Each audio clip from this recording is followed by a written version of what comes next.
Thank you for tuning in to the GSMC Soccer Podcast, brought to you by the GSMC Sports Network. We have a great show for you today. We will be covering Tottenham's opening day disappointment as they drew with Leicester 1-1. We'll discuss Atlético Madrid, another disappointing result as well, in terms of Atlético Madrid drawing Villarreal 2-2. We talk about City being interested in a reunion with Ilkay Gundogan. And we'll be discussing Arne Slot getting his first win as a Liverpool manager in the Premier League as they defeated Ipswich Town in their opening match this season. And make sure you stick around for the end of the show, where I'll be reacting to some of the top headlines going on in the soccer world. Before we start off, I'd like to ask if you've got a question during the show, we want to hear it. Your input is a big part of what makes the show great, and we thrive on your energy and insight. Whether it is a quick comment, a thoughtful question, or an opinion you just have to share, please don't hesitate to drop it in the chat. Now, if you want to make absolutely sure your message stands out and gets featured on the show, there's an easy way to do that. Use the super chat feature. Just click the $ at the bottom of the chat box to send in your super chat. This guarantees that your message gets on the air, and it's also a fantastic way to support our channel. We really rely on your support to keep bringing you the sports content you love, and we appreciate every bit of it. So go ahead, let us know what you're thinking, hit that super chat button, and let's keep this show as interactive and exciting as possible. And if you prefer, you can also go to the GSMCpodcast.net to tip, donate, and leave a comment there or a question there. We couldn't do what we do without your amazing support, and we're so thankful to have you as part of our community. But we start off with Tottenham. Opening day disappointment as they drew with Leicester 1-1 in an interesting game. Let me read out the stats real quick first of all. So 1-1, Pedro Porro getting the opening goal in the 29th minute, Jamie Vardy then equalizing later on in the second half in the 57th minute. 15 shots for Tottenham to 7 shots for Leicester. 7 shots on target for Tottenham to 3 shots on target for Leicester. 71% possession for Tottenham to 29% for Leicester. And I have to say disappointing result, especially when you look at the first half for Tottenham. Really disappointing result because Tottenham, in terms of general play, in terms of chances created, in terms of just overall the football being played, they complete and utter dominated Leicester, played Leicester completely out of the park. The only issue was, instead of going into halftime with a 3-4 goal lead, which really, if they were up 3-4 goals, it would have been a fair result over what we saw in terms of that first half. Instead, it's only 1-0, and Tottenham were meant to be Leicester made them pay, because Leicester, they just stayed in the game. They were hanging on, and then one opportunity, one little crevice, and Jamie Vardy is able to take advantage of it on the back post header, 1-1. And once Leicester made it 1-1, for the next 15-20 minutes or so, Leicester were the one on the front foot. In terms of Leicester was the one that was looking more deadly to get the second goal. It was Tottenham that were struggling to play the simple passes, that were really put on the back foot. And again, I think what we saw from Tottenham is, in terms of general play, they can create chances. They're a good team, but mentality-wise, the mentality at the club is still weak, is still fragile, and we saw it in this opening day. Because look, let's go to that first half. There is no killer will, there is no killer mindset to bury a team. It's almost like, okay, we have that 1 goal lead. Let's ease the game out of here. Let's you know let's keep it all in the second. Let's not get out of second gear. Let's smooth the way to the finish line. And you cannot do that against a team playing their first Premier League game in over a year now at the King's Power Stadium. It's not that simple. It really is not that simple. They tried to. There was no killer will. There was no killer mentality. There was no that mentality to bury this team. There was no that cutting edge to bury this team. And in front of goal, they were just not good enough. They created a lot of opportunities, and they were just not good enough. And yes, Dominic Solanke, he is the answer to that issue in terms of bringing in a striker like that. He was able to start the game. And I didn't think in general, in terms of general play, he was terrible. I thought he had a few decent opportunities, nothing great, a few decent opportunities. That he didn't take advantage of. But I still think he's a striker with quality, and is a striker that will come good. It just today wasn't his day.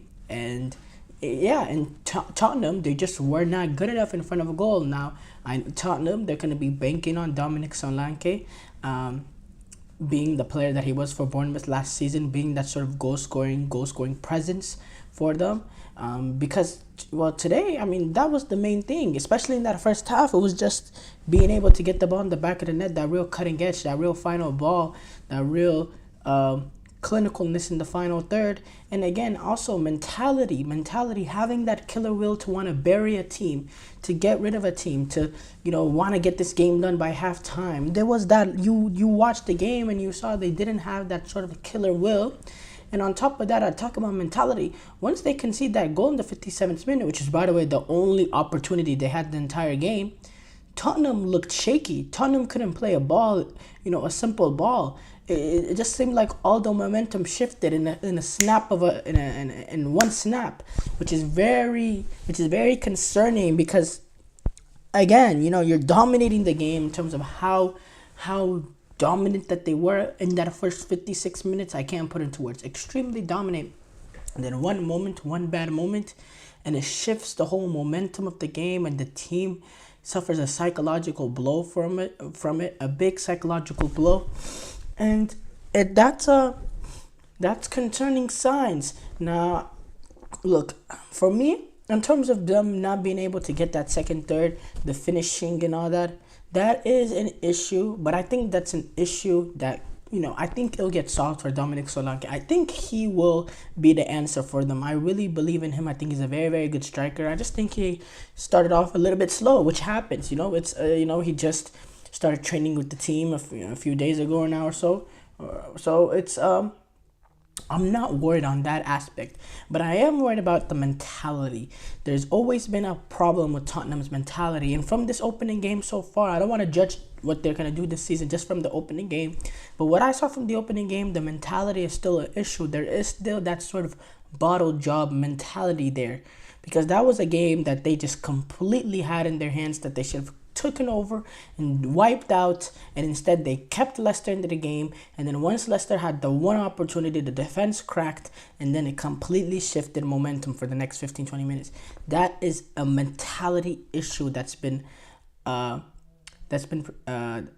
part of Tottenham's history now, as long as I've watched football, and it's a massive concern, because again, these are new generations coming in again, and it's the same old problems. You want to ask, what's how do we fix this? How does Tottenham fix this issue? But again, and by the way, Ange Postecoglou, he had some interesting remarks about it. He was for opening day, and he's never been one that pinch his words. But he had some interesting thoughts on it.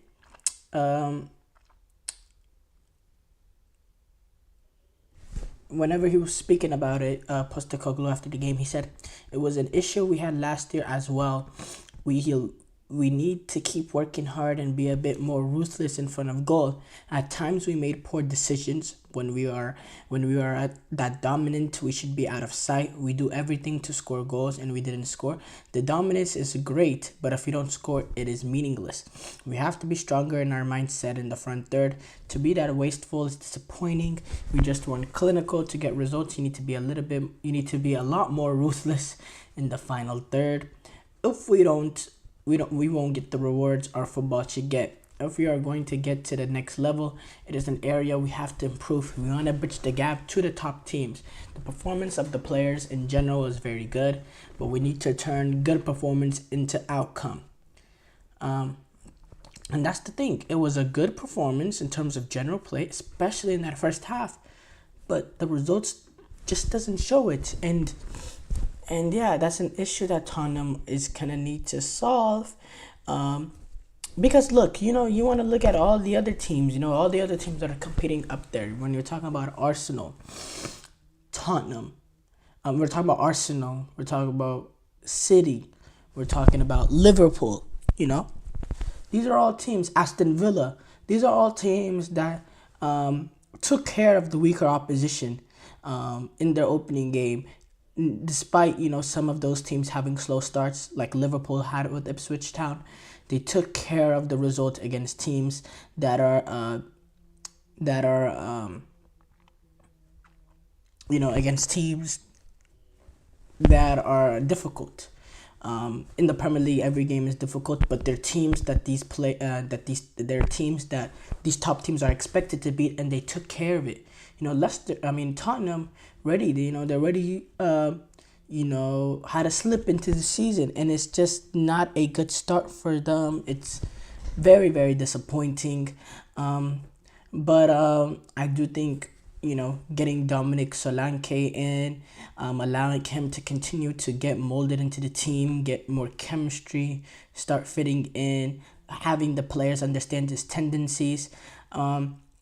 I think they will get better. I think Dominic Solanke could be the answer for a lot of the Tottenham weaknesses that we saw.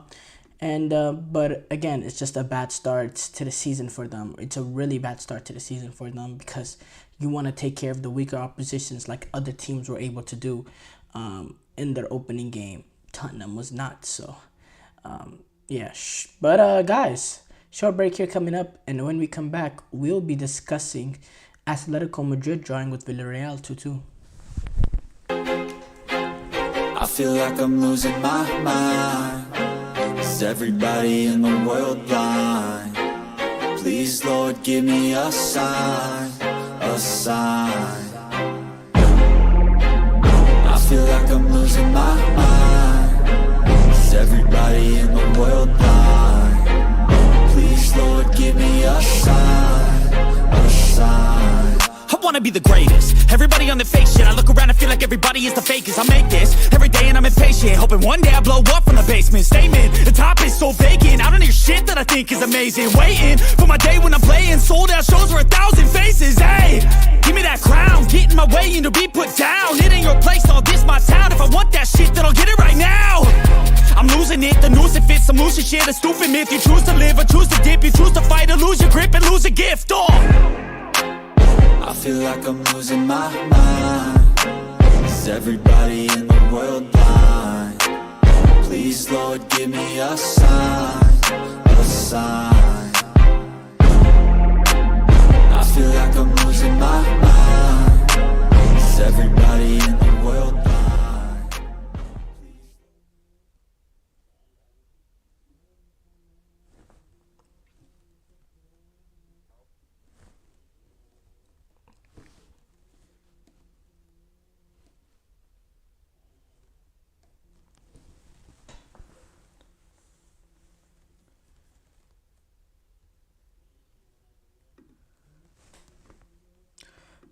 Before the break, we talked about Tottenham's opening day disappointment as they drew with Leicester 1-1.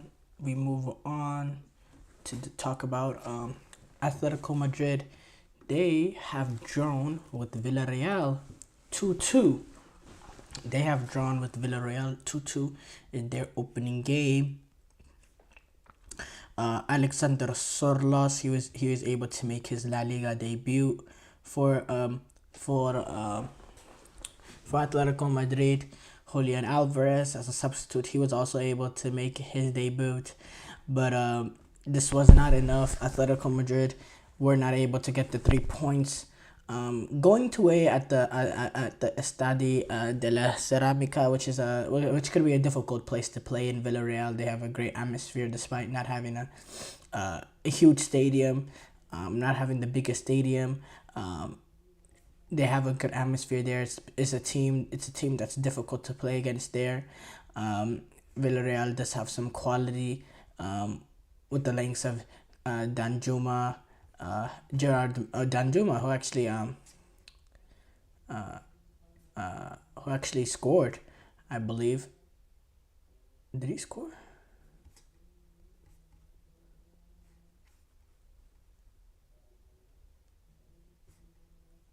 Yeah, he did score, but I don't see him there.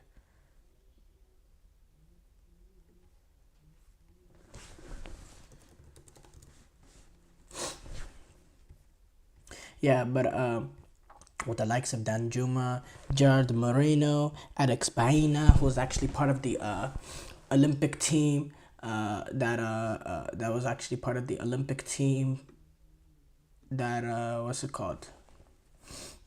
That won the gold medal. Yermi Pino, who's also involved who's also part of Villarreal. They have some Danny Parejo. There's real quality in that Villarreal team. They're a really good team with some real quality. But it was a opening day disappointment for Atletico Madrid. Nicolas Pepe is also Nicolas Pepe Papegue, quality team from Villarreal, and they made Atletico Madrid pay in certain moments. And let's read the stats: 9 shots for Atletico Madrid, 9 shots for Villarreal, 4 shots on target for Atletico Madrid, 3 shots on target for Villarreal, 56% possession for Atletico Madrid, 44% possession for Villarreal,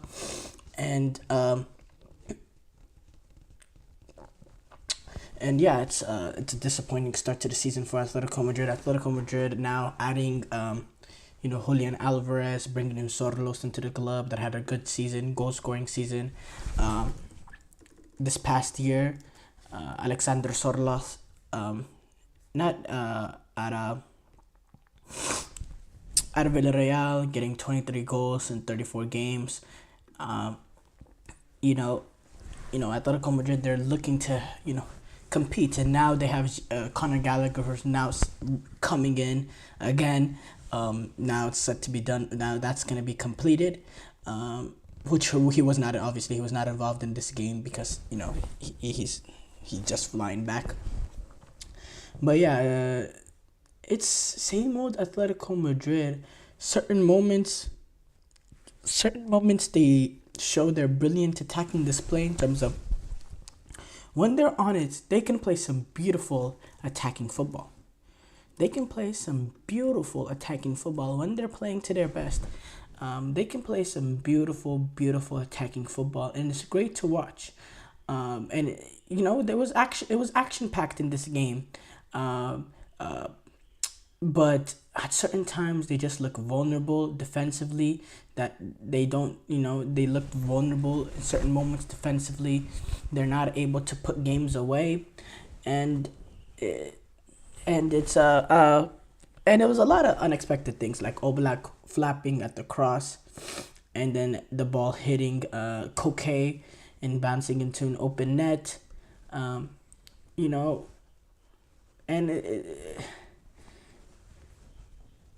it's just this, it's disappointing. It was, this Atletico Madrid team did look very, very new. The likes of Stefan Savic, Mario Hermoso, Memphis Depay, Alvaro Morata, not being in. And then you go down a goal early because of a goal from a very tight angle from Danjuma, and that kind of rips out your spirit. And then Llorente was able to level it very soon after. But then Villarreal was able to take the lead back in 9 minutes later after a mistake from, the mistake by Jan Oblak, which is again something you just don't expect. But then Sorlos, who actually joined from Villarreal, playing against his former team, equalized in stoppage time for Atletico Madrid, and then Atletico Madrid made some changes in the second half, bringing in Julian Alvarez, but it didn't make a big change into the game. I think the game was a little bit more dead a lot more dead in the second half. The first half had 4 goals, and it was entertaining. This game was entertaining, especially in the first half. Second half died off a little bit. It was a very, very entertaining game, but it's a disappointing result, as I said, for Atletico Madrid. In the second half, neither team really had a real clear-cut opportunity. I believe the best opportunity actually came late in the game. It was Nicolas Pepe playing, coming off the bench. He had an opportunity from a free kick which hit the crossbar. But apart from that, no real display. I think Julian Alvarez, who played 15 minutes, didn't really have enough time to really put his foot into the game. Didn't really do much. Wasn't really lively in dangerous areas. But he will come good for Atletico Madrid. He is a brilliant player that fits exactly what they want to do. So now Atletico, they get to make their home debut, their first game at the Vincent Calderon against Girona, who had a brilliant season last season, getting into the Champions League spot. I believe they finished third ahead of Atletico Madrid, if I'm not mistaken. And then Villarreal, they played their second game of the season, and another big game for them.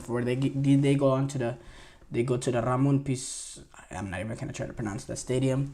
To take on Sevilla on Friday.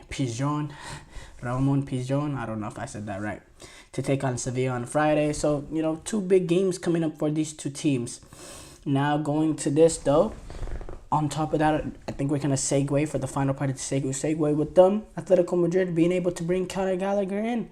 Brilliant move for them. And the fact that he's a guy that'll run around, coquet. He's a little bit losing his legs, a little bit losing, his ability to get around, his ability to work hard for the team. And you get Conor Gallagher that's flexible in the midfield, can play all 3 positions in the midfield, in my opinion, the 6, the 8, the attacking midfielding role. He has the ability to play all that. He has the work rate. He has the drive.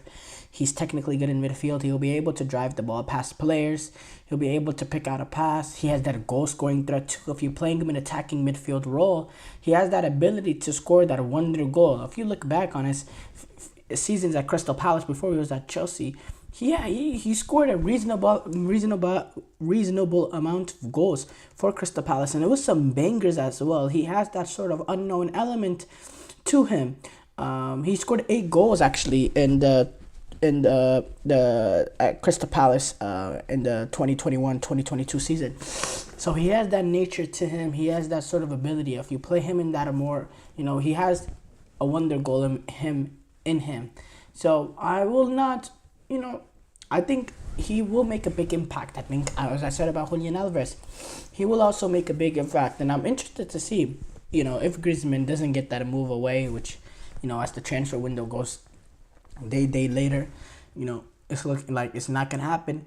How do they fit? How do they try to, How do they try to fit Sorloth with Griezmann, with Julian Alvarez? How do they make that attacking front attack 3 or whatever, whichever approach Diego Simeone wants to go? How do they make it work? That's going to be an interesting thing to see. But a short break here coming up. When we come back, we'll talk about City being interested in Ilkay Gundogan. Looking for your daily fix of sports talk without having to pay for it? GSMC Sports Network is available on YouTube. Just search GSMC Sports Network. Get your fix of daily sports talk shows on YouTube, absolutely free. NFL, college football, NBA, MLB, MMA, UFC, fantasy football, and so much more. GSMC Sports Network has shows running all day long, with new sports shows starting every 2 hours. Just like on your favorite cable sports channel, except GSMC Sports Network is absolutely free. Just search GSMC Sports Network on YouTube to catch one of your new favorite shows, like the GSMC College Football Podcast, Chip Shot Football Podcast, Hoops and Heels Women's Sports Podcast, GSMC Basketball Podcast, and so many more. Check it out for yourself. GSMC Sports Network, now available on YouTube absolutely free. Search GSMC Sports Network on YouTube right now.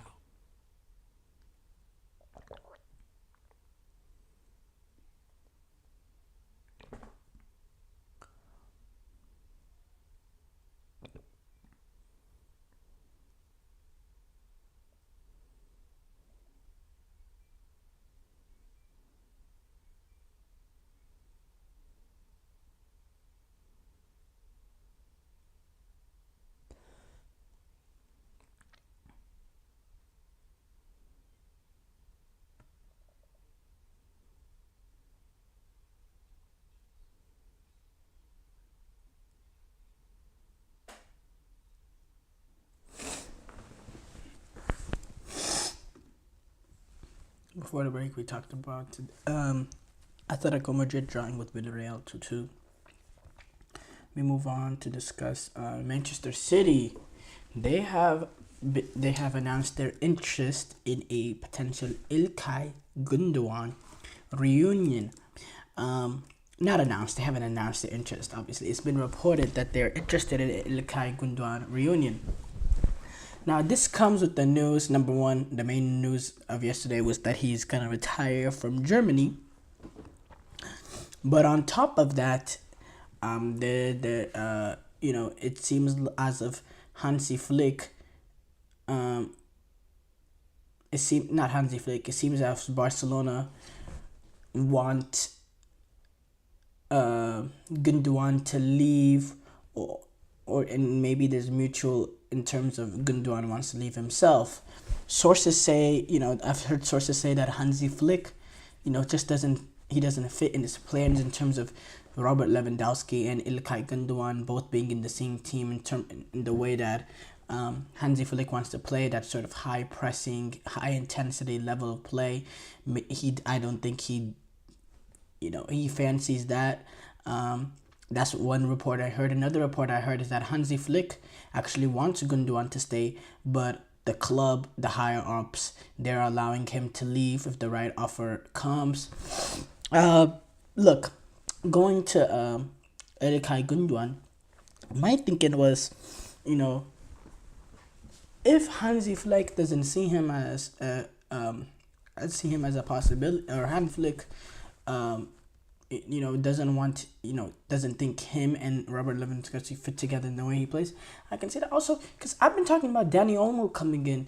You have Dani Olmo, who is primarily a midfielder. Yes, you can play him on the left-hand side of a sort of possession-based winger, but primarily the way Hansi Flick wants to play, he wants more direct vertical wingers that are threats in behind, like Nico Williams or would have been if he brought in like Lamine Yamal is. And that's not really what Dani Olmo does. If you play him at the wing position, he's going to be inverted. He's going to be cutting in onto his right foot and looking to create and looking to be part of a team that can dominate possession. That's the kind of winger that Dani Olmo would be, not someone who gives you a vertical threat.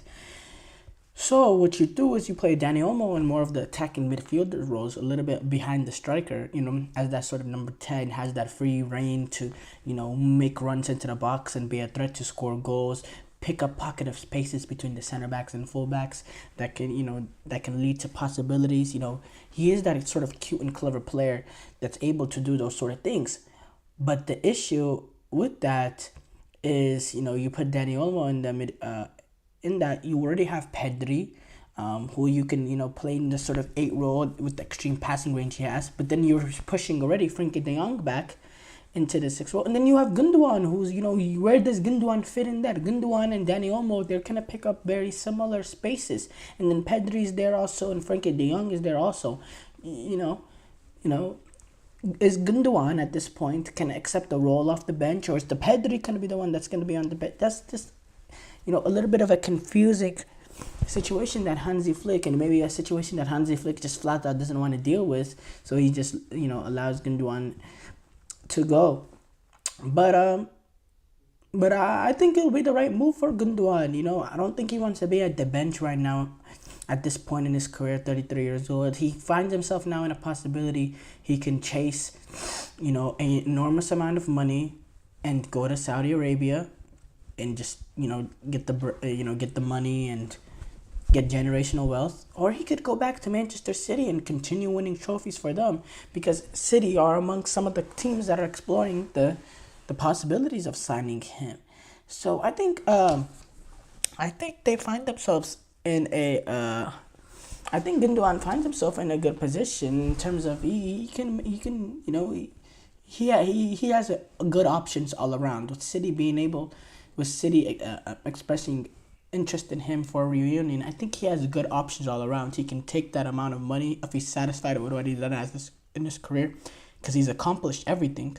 He hasn't won an international trophy, primarily because he got injured for the 2014 World Cup. But he had a good international career in terms of club football. He's won everything, won the Premier League, won the Champions League. He's completed club football, but maybe he sees himself wants to take that next level, not take that next level, but continue on with green pastures in his career.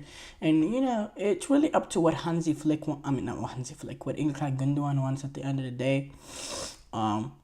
Whether he deems, whether he wants to go back to Manchester City, because number one, maybe there was a reason why he left Manchester City in the first place.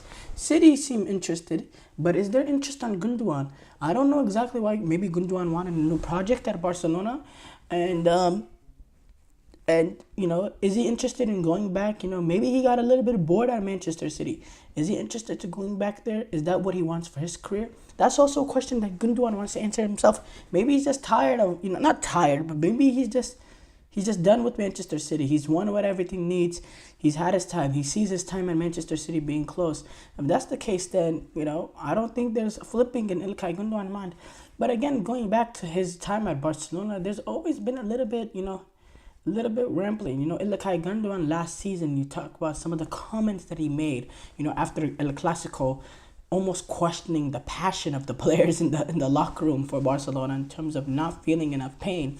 We saw how open he was in terms of criticism over the team, over the Champions League, where they got eliminated in the Champions League by PSG, specifically talking about the mistake that Ronald Araujo made in that match.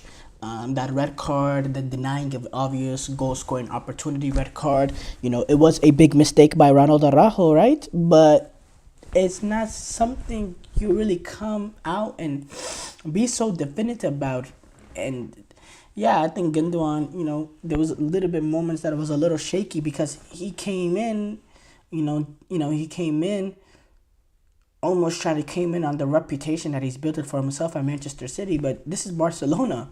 They don't care what you've done at Manchester City. You need to prove, yourself at Barcelona. You need to win trophies for Barcelona before you start criticizing other players, before you start criticizing the mentality of the team.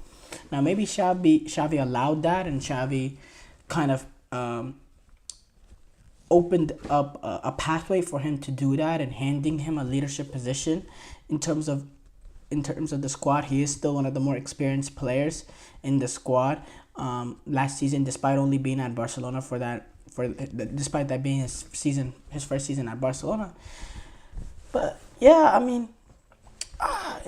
it's interesting. I didn't see this coming, honestly. I did not see it. I thought he would, I thought there was a reason why he went to Barcelona. I think he wanted to. But at the end of the day,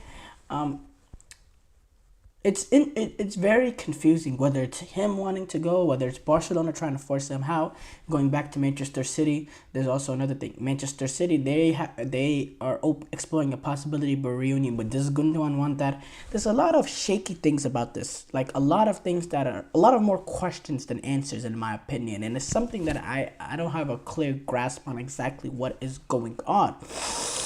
And that's a reason why I didn't talk about it yesterday when talking about the top headlines going on the soccer world. Because what was clear, what came out of his mouth was he's retiring from German football.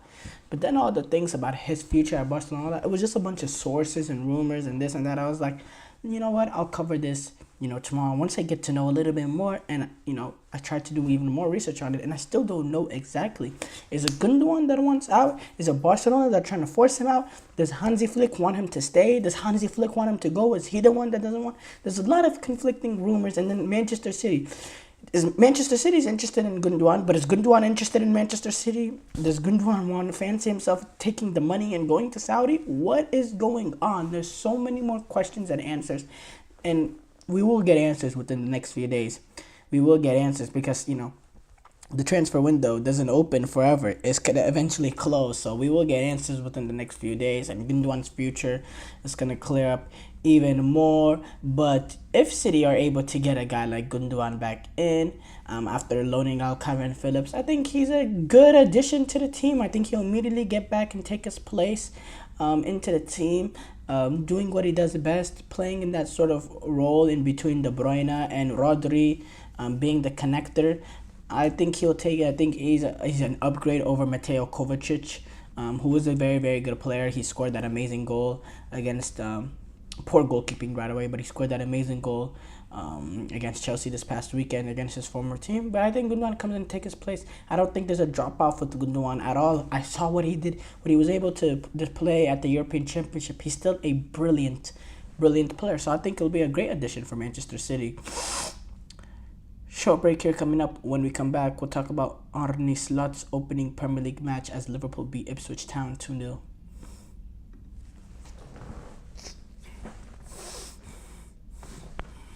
For the best and latest podcasts available anywhere, go to the podcast app on your cell phone and type in GSMC to access free content-rich podcasts on health and wellness, book reviews, sports, entertainment, relationships, social media, movies, technology, finance, and even weird news. Subscribe and download the GSMC Podcast Network's family of shows, available everywhere podcasts are found.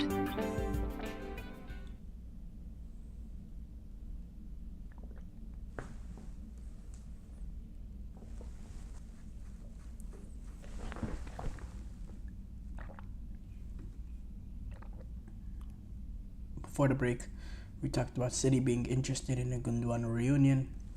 We're moving on to talk about Arne Slot opening Premier League match as Liverpool were able to defeat Ipswich Town 2-0. Now I have to say, this is a definition of a classic trap game for Liverpool. And the fact it's the opening game of the season. You're going away to Ipswich Town.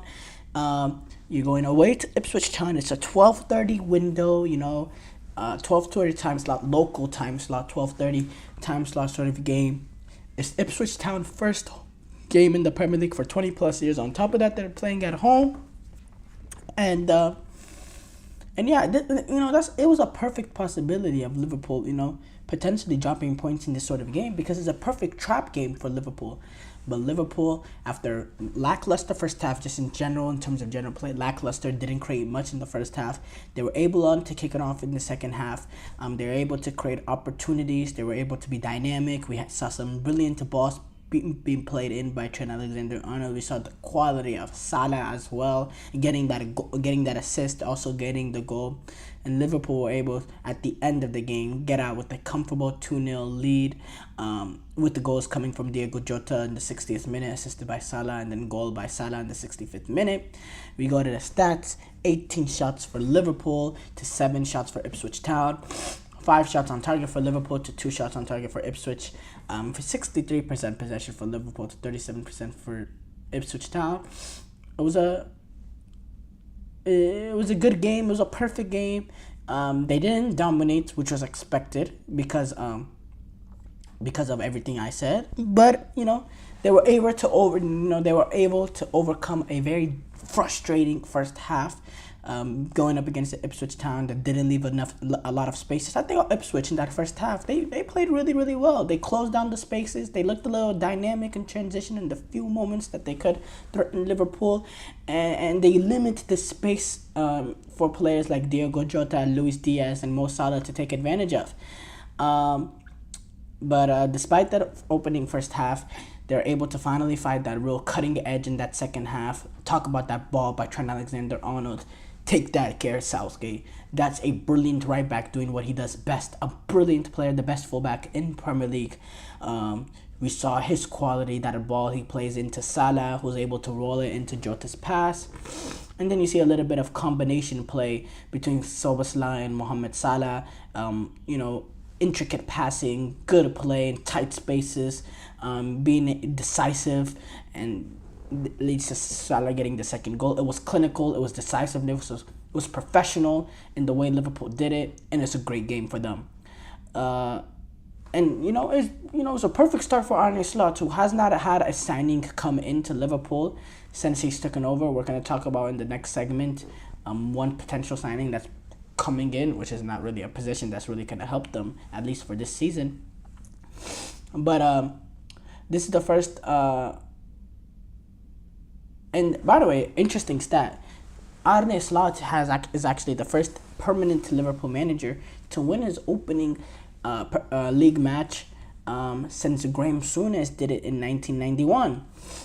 But look, if you saw, Liverpool first half, different team. Liverpool second half, they played some scintillating football, and they were very pleasing to watch, and they were very ruthless. It was great watching them. Arne Slot, he's shown his ability to in game change things up. Obviously he was very disappointed, very unimpressed with what he saw in that first half. And, he sent on Ibrahim Konate for Kwanzaa at the break after not being impressed over at the break over the number of challenges that Liverpool lost. And he brought in Ibrahim Konate for Jarell Kwanzaa. They didn't have a single shot on target in the first 45 minutes. Which is understandable. Again, playing that 12:30 kickoff, it's always that sort of a muggy sort of game. Arne Slot talking about it, he said, I inherited a very good team and a very talented team, but these players have to understand it is not enough what they brought in the first half. We lost far too many duels in the first half. We didn't cope with that well enough. I didn't see them fighting for it in the first half. We lost almost every long ball. In the second half, they were ready, and then we opened up, and you could see we could play quite good football. And Mohamed Salah, Salah, he had a disappointing end to the last season. He was amazing, breathtaking, lively today. He had 4 attempts. 3 were on target. He had an assist. He had a goal. He showed his quality. He showed his ability to play in tight spaces. He showed his ability to stretch out vertically. And he already has a goal and assist to the season. Salah, he still looks as a top player. As a top player. And when Arne Slot was talking about him, he said there are many more years for him to play. And that kind of epitomizes what we've seen from his performance. And I'm very impressed with what Salah was able to do. The consistency that he's had in his entire reign at Liverpool, and then being able to start off. Because look, there was a little bit doubts with me. Could Salah be able to replicate what he's done over the past few years again this season? Another year on the clock, not having Jurgen Klopp anymore, having that disappointing end to last season that he had. There was a lot of, there was a long stretch of he just wasn't giving Liverpool anything. But we saw this time around, this game around, he was everything for Liverpool, as he's been everything for Liverpool for a long time now. And it's a great win for Liverpool. Ipswich playing at the Portman Road stands in the opening game. I think they can, going toe-to-toe with Liverpool, especially in the first half, but not being able to take their opportunities. I think Ipswich could be not happy with the performance, but this is something that they're going to be build on. It's going to be a long season for them, and it's going to be a grueling task for McKenna and Ipswich to stay alive. But for them, they just got to take it one game at a time, especially these home games. Now, going up against Liverpool in your first game, it's a difficult task. But moving on, the mentality for teams to get relegated is to protect home field. and try to get whatever you can away. Now, it doesn't get any easier for Ipswich Town. They go to Etihad this Saturday to take on Manchester City. It doesn't get much more difficult than that. And having to play Liverpool, having to open up your season against Liverpool and Man City, they're the top two of the top three teams last season. It's not the perfect start, but they go. Obviously you go up to Manchester City and you're gonna park the bus, you're gonna park the double bus, and you're gonna try to get out of there with the result. And whatever happens. But the main thing for Ipswich Town is the way that they bounce back over these two probable. I'm not gonna assume they lose to City, but I'm gonna say it's probable that they lose to City. So let's assume right now that they, it's a disappointing result. It's the bounce back for them. Now they take on Wimbledon midweek, and then you go Fulham. You play Fulham, back at Portman Road. I think that's a huge game for them, especially if they lose these two games, and if they lose that next game against Manchester City. Playing Fulham at Portman Road can really be the spark to start off the season. If you can get 3 points there, if you can take care of that, it gets easier for them. Brighton, Southampton, Aston Villa, West Ham, Everton, Brentford, Leicester. There's a few teams in there, Southampton, Leicester, that just got promoted up. Aston Villa is going to be a difficult game. Brighton's going to be a difficult game going away to them. But I mean, obviously, it gets easier. It's going to get easier for them. Playing Liverpool and Manchester City is not the start to the season. And I'd be a little... I'd be very frustrated in terms of the Premier League. How can a team take on City and Liverpool in the first two games of the season? I mean, I know there's some sort of random element to how these draws are being made, but come on, guys! Like Manchester City and Liverpool for a team playing their first Premier League game in 20 plus years. That's really what you give them to start off their season. And the starts to the season will be huge because it sort of builds a foundation for how the rest of the season goes.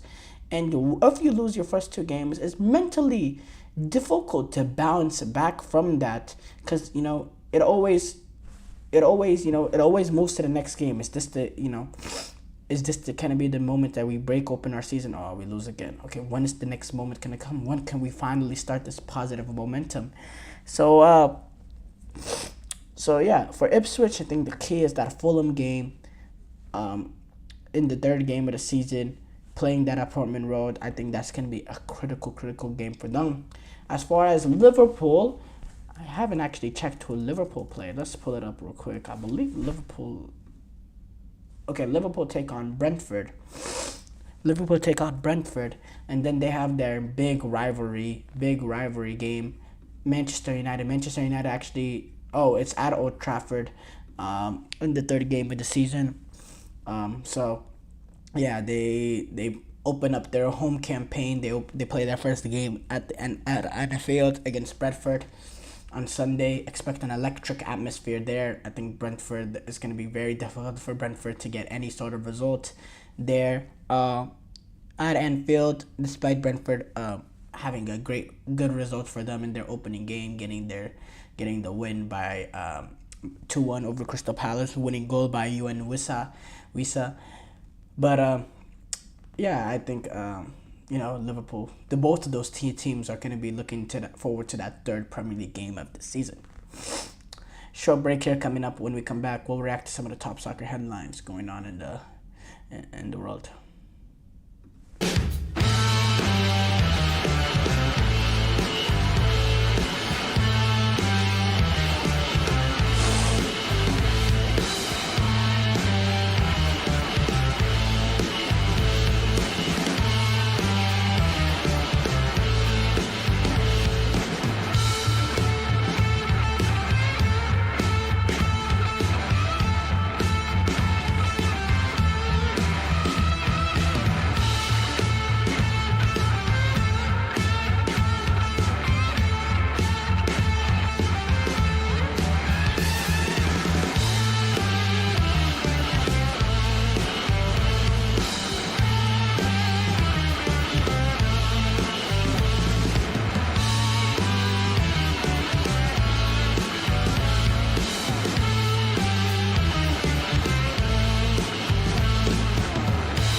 Ooh, accidentally went to the graphic there. Before the break, we talked about Liverpool defeating Ipswich Town 2-0 in their opening game. We move on to talk about some of the top soccer headlines going on in the soccer world, and it's an interesting one that we start off with today. Liverpool are close to signing Valencia's Mamar Dashvili, the Georgian goalkeeper who had a brilliant European Championship. In my opinion, was probably the goalkeeper of the European Championship. Had a really, really good European Championship. Had a very good season at Valencia this past season as well. Liverpool close to signing him.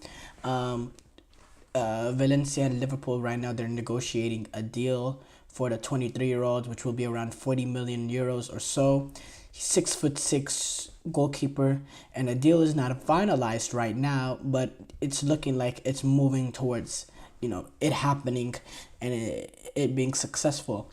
And Georgia, he helped Georgia reach the round of 16, and and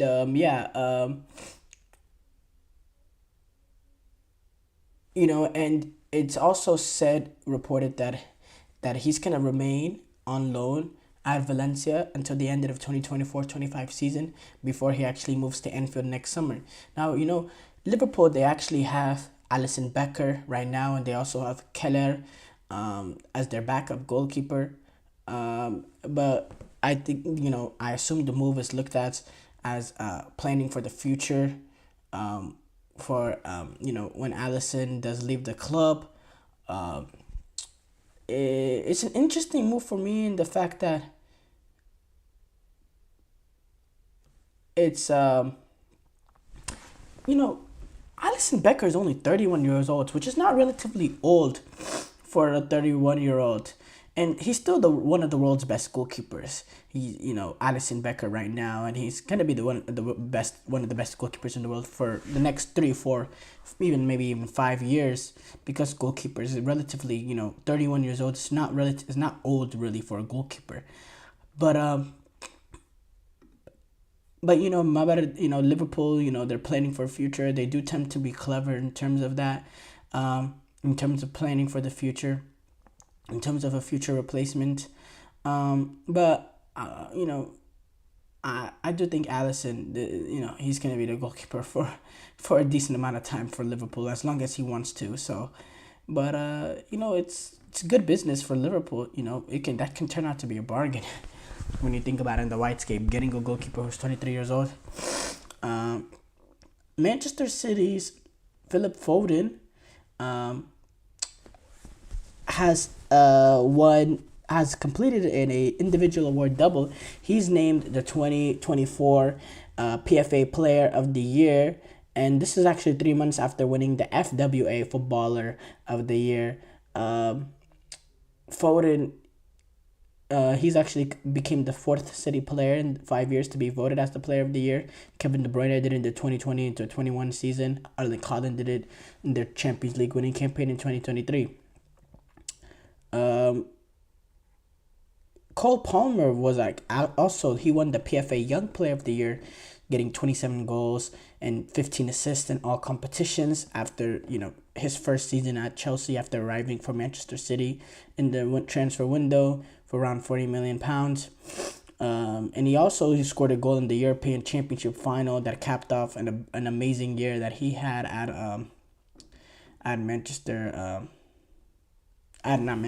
Chelsea. So, deserved rewards there. And, Juventus, they opened up their campaign with a 3-0 win over Como.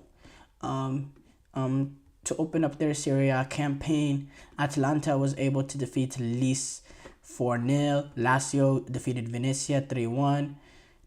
Napoli got off to a very disappointing start under Antonio Conte, losing to Verona 3-0. Roma Cagliari 0-0 stalemate. Bologna Udinese 1-1. Monza and Empoli 0-0. AC Milan and Torino drawing 2-2. Disappointing opening day result for Inter Milan as they drew with Genoa 2-2. And Parma Fiorentina also finishing stalemate 1-1. a lot of draws there. Wow, a lot of draws there. The only teams that won their opening day games was Atalanta, Juventus, Verona, and Lazio. A lot of draws in that opening day for Serie A, and I think Serie A is going to be a very interesting campaign this season. I'd like to see how Antonio Conte can revitalize this Napoli team. Disappointing start to that, obviously. Atalanta, we saw they came off the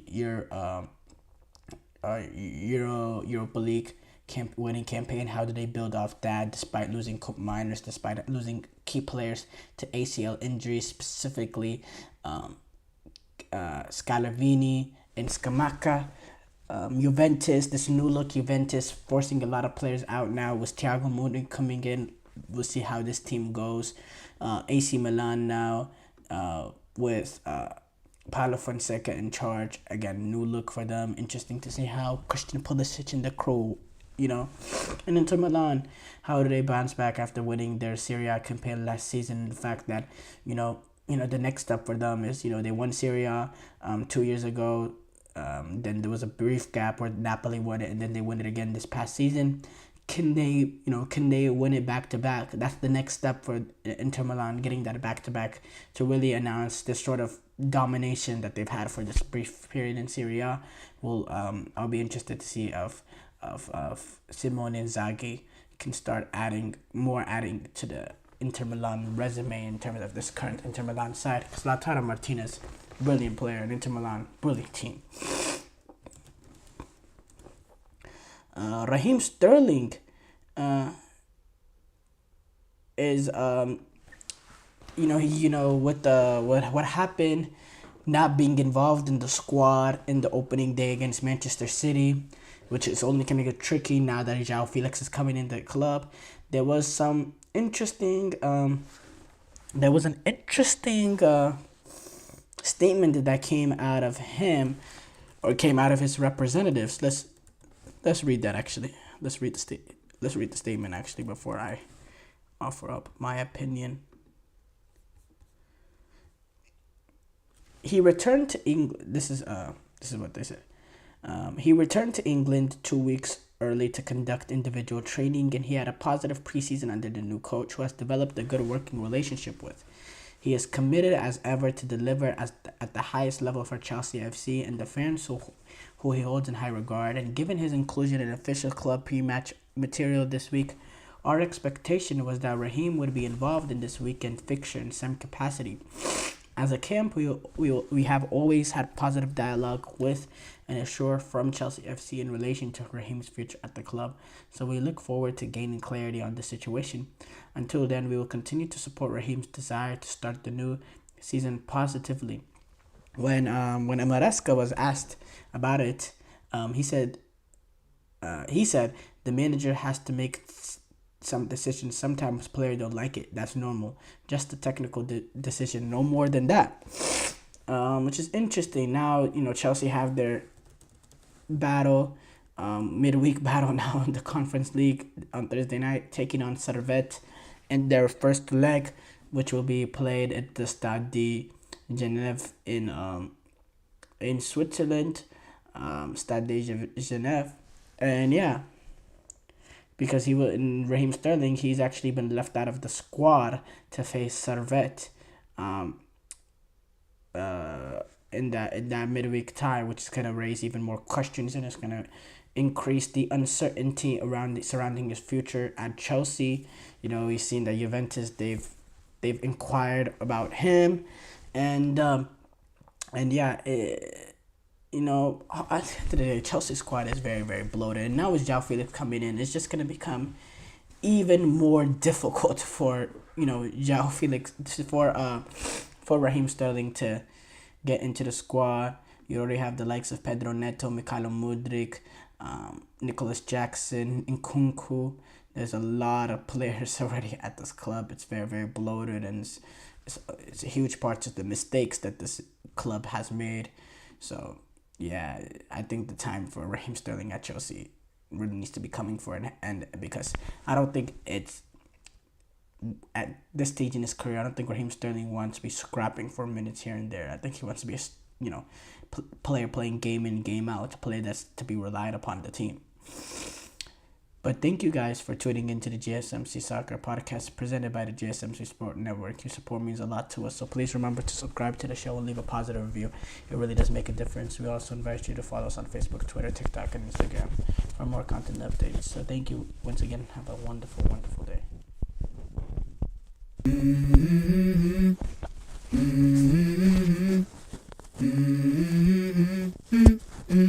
Let's go. I wake up to